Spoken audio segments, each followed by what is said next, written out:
राज्य आणि केंद्र सरकारच्या वतीनं जे सातत्यानं शेतकऱ्यावर जो अत्याचार होते आहे, पावसाळीचे धान अजूनपर्यंत घेतले गेले नाही. अर्ध्यापेक्षा जास्त धान अजूनही शेतकऱ्यांजवळ आणि सेंटरवर पडलेले आहे. त्याच्यामुळे शेतकऱ्यांचं कोट्यावधीचं नुकसान सरकारच्या चुकीच्या धोरणामुळे झालेलं आहे.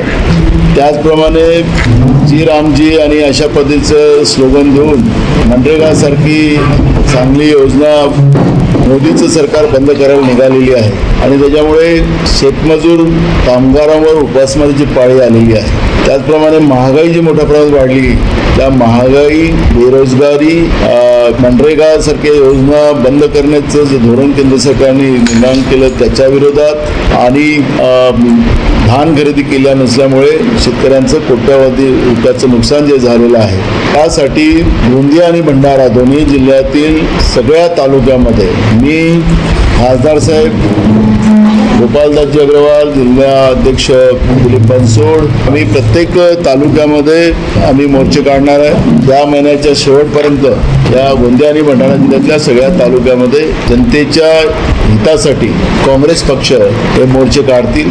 त्यांच्यावर अन्यायाची लढाई लढेल आणि त्यांना न्याय मिळवून देण्याचा एक प्रयत्न काँग्रेस पक्षाच्या वतीने केला जाईल. यासाठी आज जिल्हा काँग्रेस कमिटीची आम्ही मिटिंग घेतलेली होती.